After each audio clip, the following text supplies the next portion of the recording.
Good morning. Om Shanti.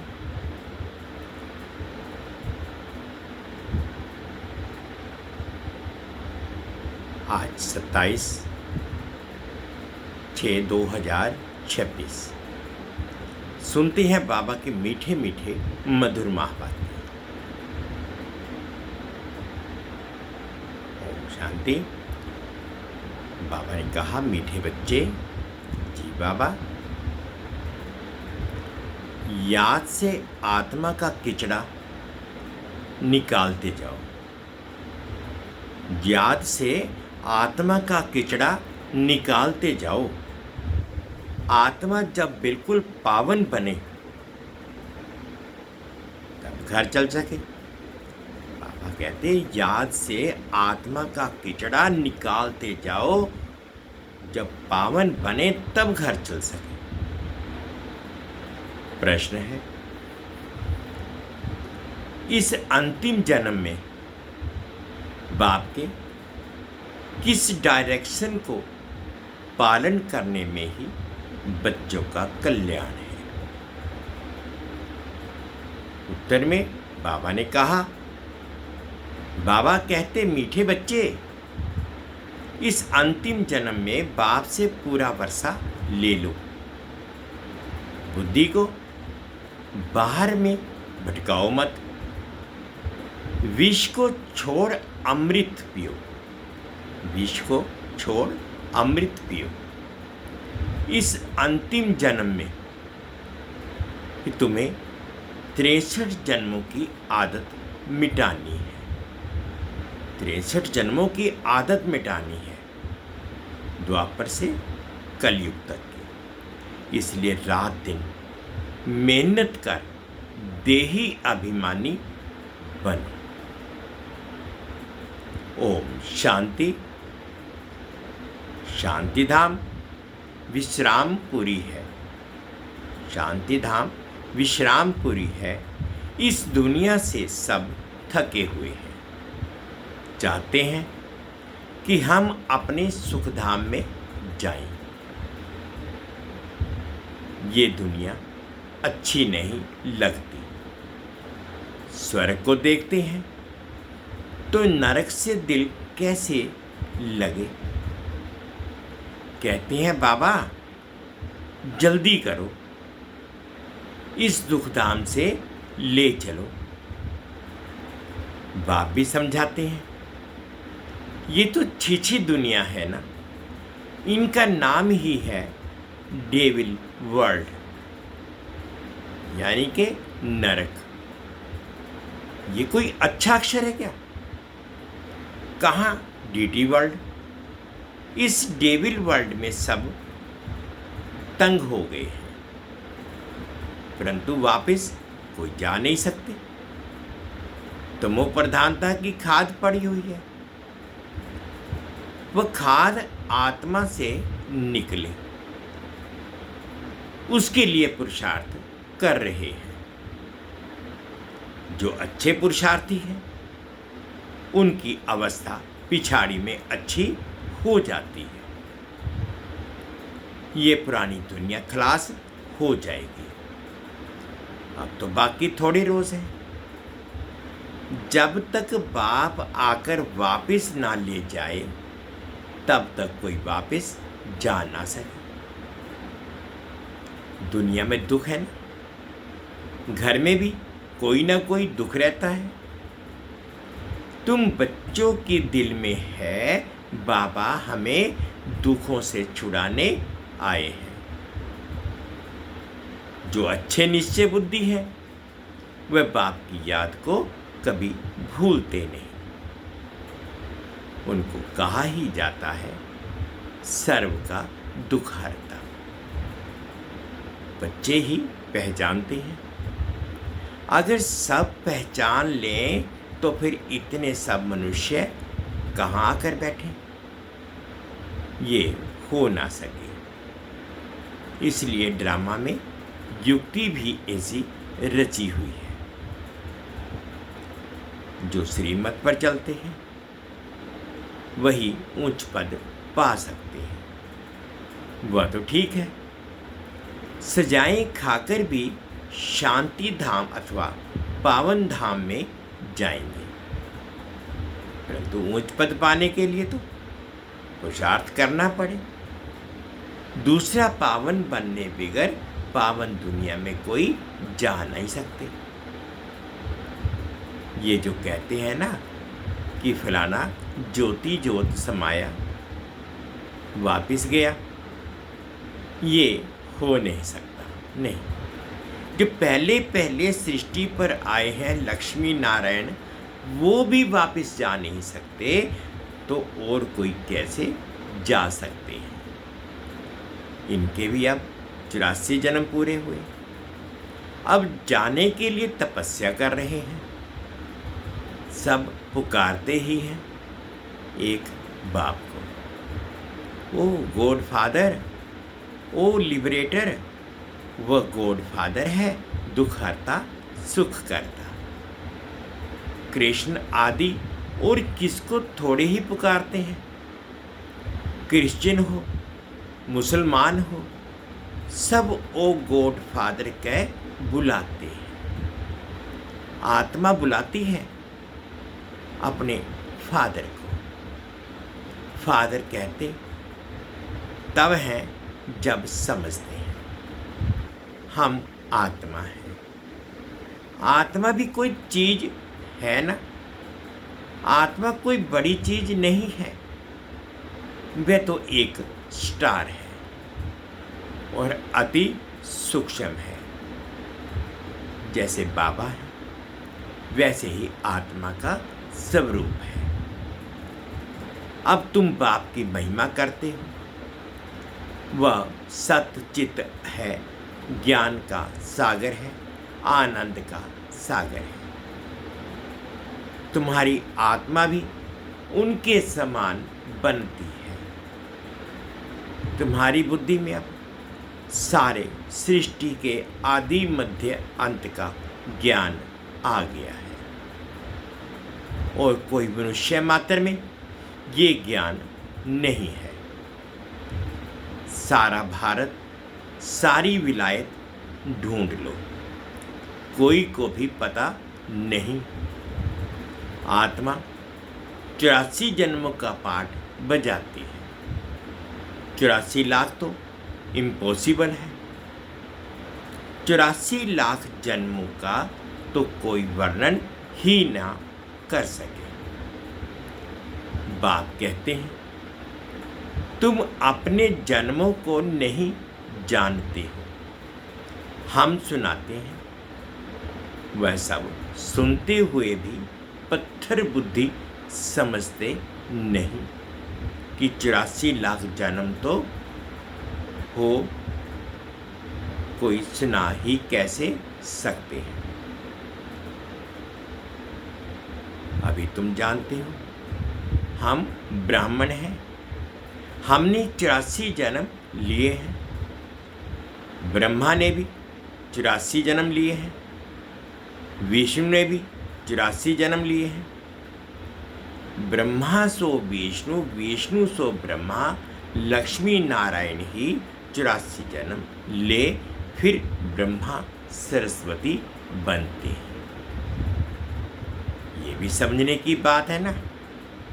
बाप कहते हैं हर 5000 वर्ष बाद आकर समझाता। 5000 वर्ष का चक्र है। अभी तुमने वर्णों का राज भी समझा है, हमसो का अर्थ भी समझा है। हम आत्मा सो देवता बनते हैं, फिर हम सो क्षत्रिय वैश्य शूद्र बनते हैं। इतने इतने जन्म लेते हैं, फिर हम सो ब्राह्मण बनते हैं। ब्राह्मणों का ये एक जन्म है। ये है ही तुम्हारा हीरे जैसा जन्म। बाप कहते हैं ये तुम्हारा उत्तम शरीर है, इससे तुम स्वर्ग का वर्षा पा सकते हो। इसलिए अब और कोई तरफ भटको मत। ज्ञान अमृत पियो, समझ में भी आता है बराबर 84 जन्म लेते हैं। तुम पहले सतयुग में सतो प्रधान थे, फिर सतो बने, फिर चांदी की खाद पड़ी, एकदम पूरा हिसाब बनाते हैं। अब गवर्नमेंट भी कहती है सोने में खाद अलाए मिलाओ, 14 कैरेट सोना पहनो, सोने में खाद डालना। ये भारतवासी अपशगुन समझते हैं। शादी कराते हैं तो एकदम सच्चा सोना पहनते हैं।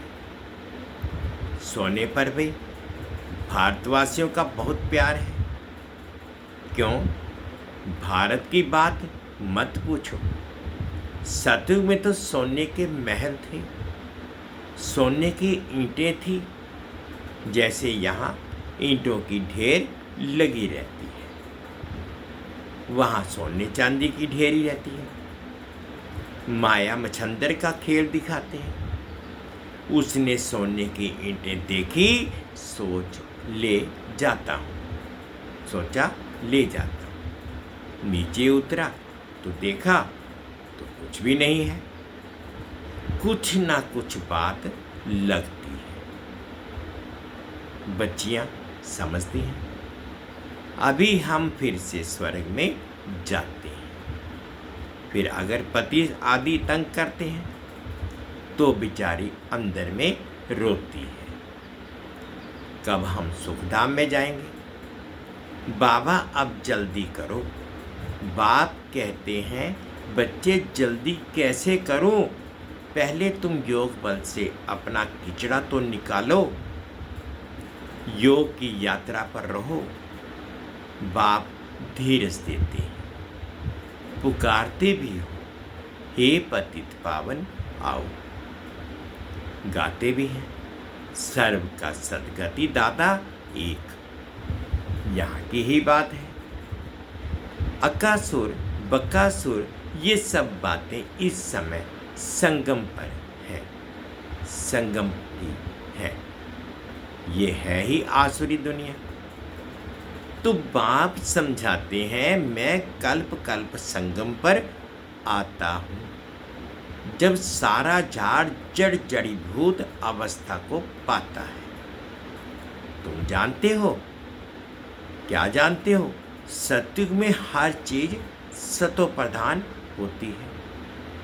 यहाँ इतने पंछी जानवर आदि हैं, ये सब इतने वहाँ नहीं होंगे। बड़े आदमियों के पास अच्छी सफाई रहती है, उन्हों के रहने का स्थान फर्नीचर आदि बहुत अच्छा होता है। तुम भी इतने ऊंच देवताएं बनते हो, वहाँ ऐसी कोई छीछी चीज रह ना सके। यहाँ तो मच्छर आदि अनेक प्रकार की बीमारियाँ, कितनी गंदगी रहती है। गाँवों में इतना गंद नहीं रहता, बड़े बड़े शहरों में बहुत गंदगी रहती है, क्योंकि बहुत मनुष्य हो गए, रहने की जगह नहीं है। तुम सारे विश्व के मालिक बनते हो। मनुष्य गाते हैं घट ही में ब्रह्मा, घट ही में विष्णु, घट ही में 9 लाख तारे। ब्रह्मा तो विष्णु बन जाते हैं, विष्णु के साथ तारे भी हैं। सतयुग में ये देवता बनते हैं तो इतने थोड़े ही होते हैं। झाड़ पहले छोटा होता है, फिर वृद्धि को पाता रहता है। सतयुग में तो बहुत थोड़े होंगे, मीठी नदियों के ऊपर रहते होंगे। यहाँ नदियों से बहुत कैनाल्स निकालते हैं, वहाँ कैनाल्स आदि थोड़े ही होते हैं। मुट्ठी जितने तो मनुष्य होते हैं, इतने के लिए गंगा जमुना तो है ही। उन नदियों के ही आसपास रहते हैं। 5 तत्व भी देवताओं के गुलाम बन जाते हैं। कभी भी बेकायदे बरसात नहीं पड़ती, कभी नदी उछल नहीं खाती। नाम ही है स्वर्ग, तो फिर क्या। अब कहते हैं स्वर्ग की आयु इतने लाख वर्ष है। अच्छा, भला वहाँ कौन राज्य करते थे, ये तो बताओ। कितने गपोड़े लगाते रहते हैं। तुम जानते हो, हम कल पहले मुआफिक ये पाठ बजा रहे हैं।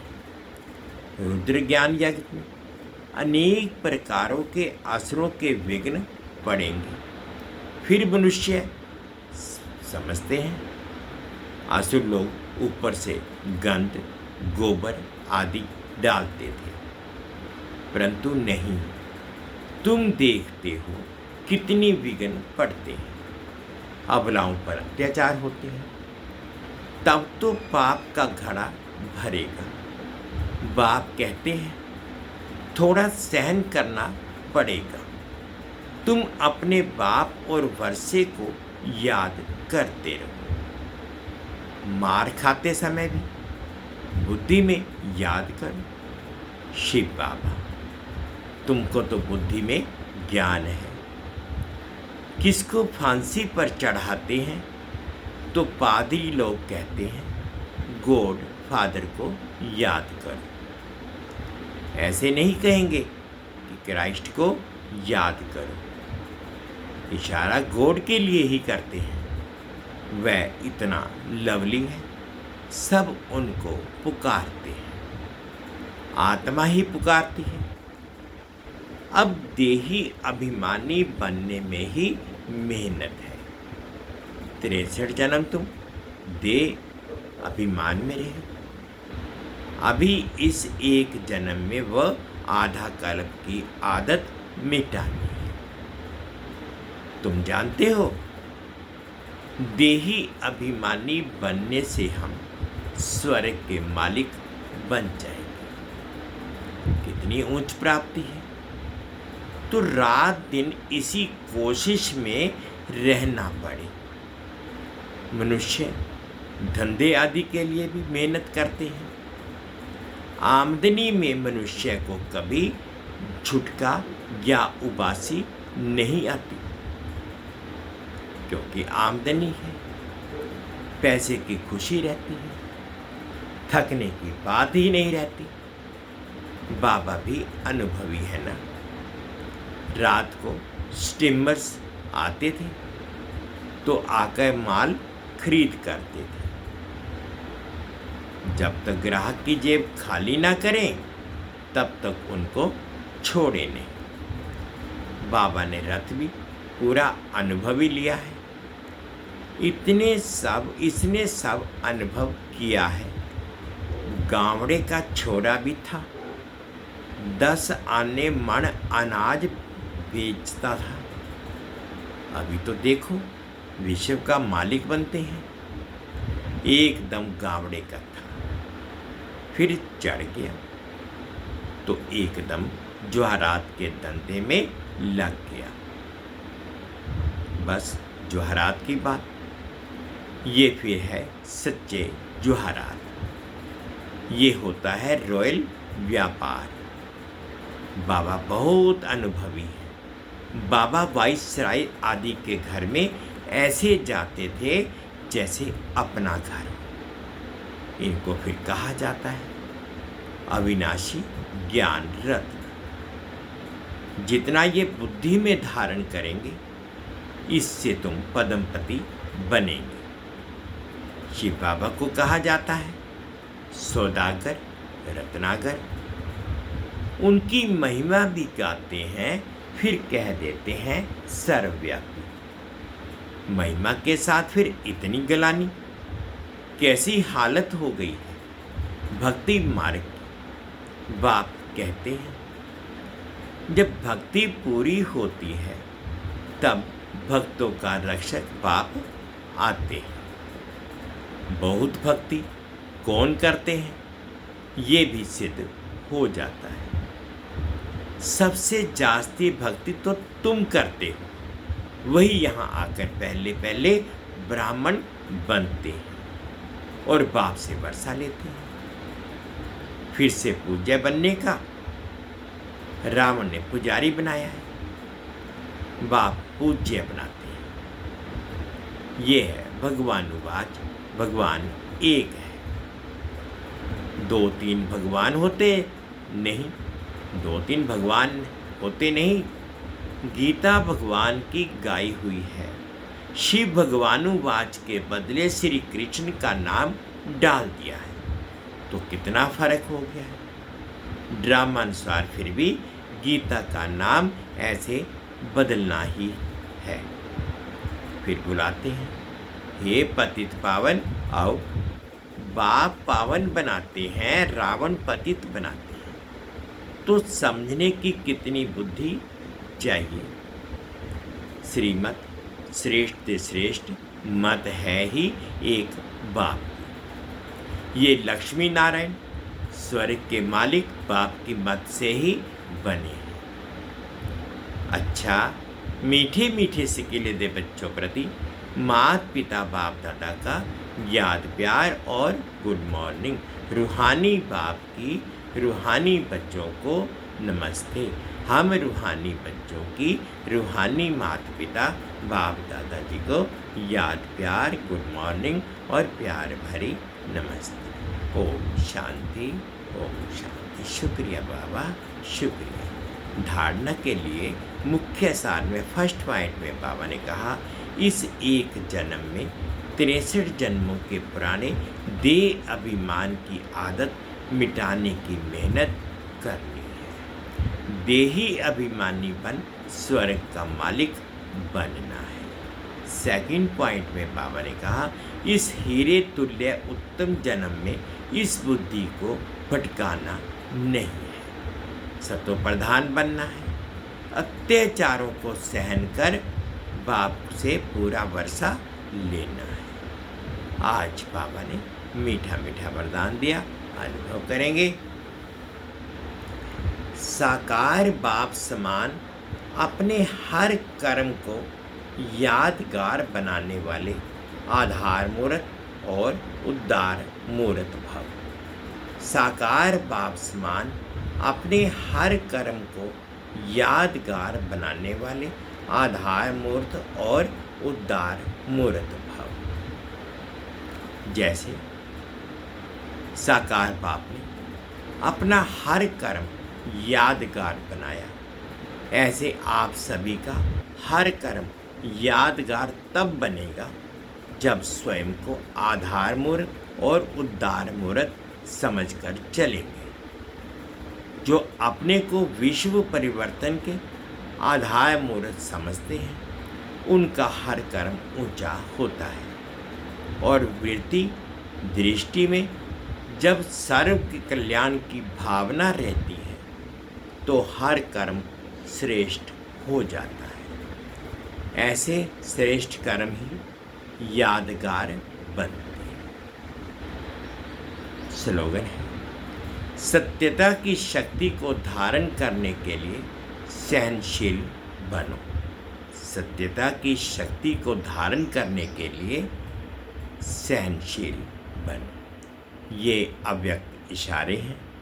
सदा हर्षित रहने के लिए अपनी नेचर को सरल बनाओ और सहनशील बनो।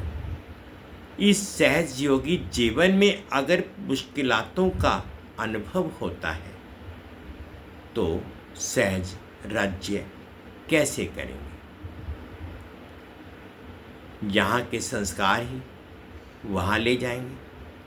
देखो, आपके यादगार जो देवताओं के चित्र बनाते हैं, उनकी सूरत में सरलता जरूर दिखाते हैं। तो जो जितना सहज पुरुषार्थी होगा, वह मनसा में भी सरल, वाचा में भी सरल, कर्म में भी सरल होगा। उसको ही फरिश्ता कहते हैं। मीठे बच्चे, याद से आत्मा का किचड़ा निकालते जाओ। आत्मा जब बिल्कुल पावन बने तब घर चल सके। ये थे आज के 27/6/2026 के बाबा के मीठे मीठे मधुर।